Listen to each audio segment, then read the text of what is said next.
विद्यार्थियों, कल हम बात कर रहे थे राज्य के अंगों के रूप में, और राज्य के अनिवार्य अंग 4 बताए गए: निश्चित भूभाग, जनसंख्या, सरकार व संप्रभुता।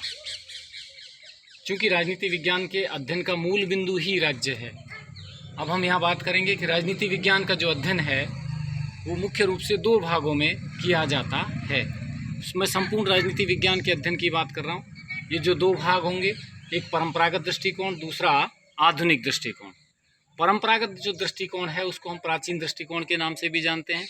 राजनीति विज्ञान जब से एक अलग विषय के रूप में विस्थापित हुआ है, तब से लेकर के 20वीं सदी के प्रारंभ तक का जो अध्ययन है वो परंपरागत दृष्टिकोण के अंतर्गत आता है। राजनीति विज्ञान के परंपरागत दृष्टिकोण में मुख्य रूप से मूल्यों के अध्ययन पर बल दिया जाता है, और इस परंपरागत दृष्टिकोण को 4 भागों में बांट करके अध्ययन किया जाता है।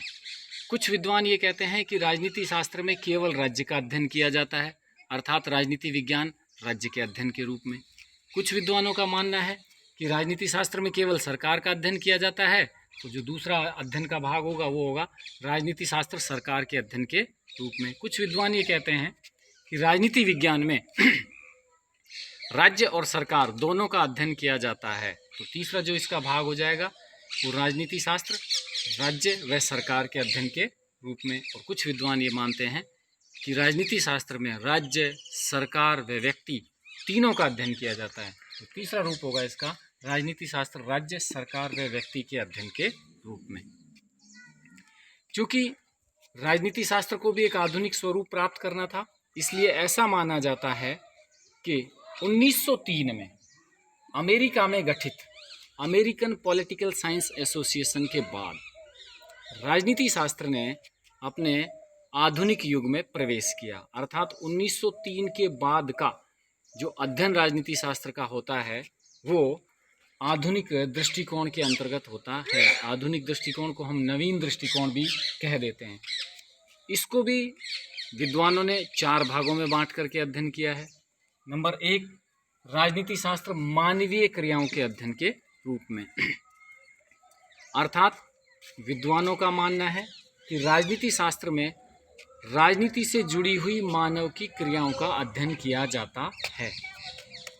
वो किस प्रकार से चुनाव लड़ता है, किस दृष्टिकोण के आधार पर वो मतदान करता है, गठित सरकारों से वो क्या अपेक्षाएं रखता है, इस प्रकार की मानवीय क्रियाओं का अध्ययन किया जाता है। कुछ विद्वान ये कहते हैं कि राजनीति शास्त्र शक्ति के अध्ययन के रूप में होता है।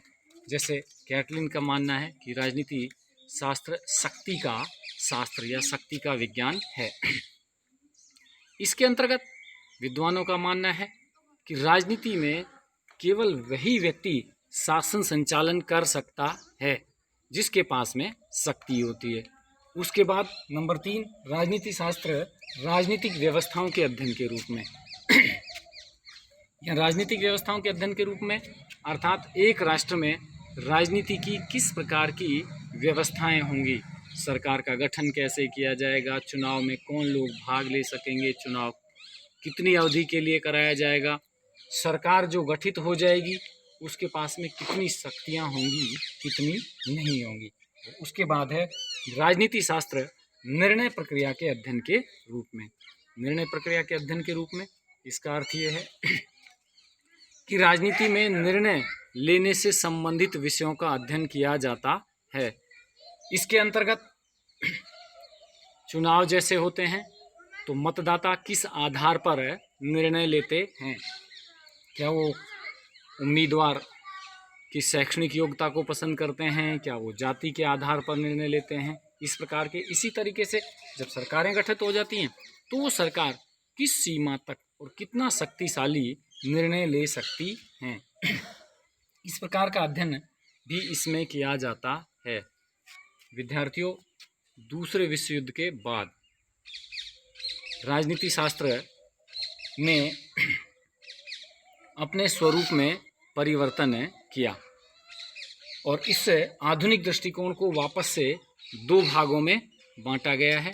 ये जो 2 भाग हैं वो व्यवहारवाद और उत्तर व्यवहारवाद के नाम से जाने जाते हैं। इसकी चर्चा हम अगले लेक्चर में करेंगे। अब ये जो बोर्ड पर आज का हमने जो बताया है उसका सारांश है। आप इसको एक बार अपने नोटबुक में उतार लेंगे और इसको साथ की साथ है याद करते चलेंगे।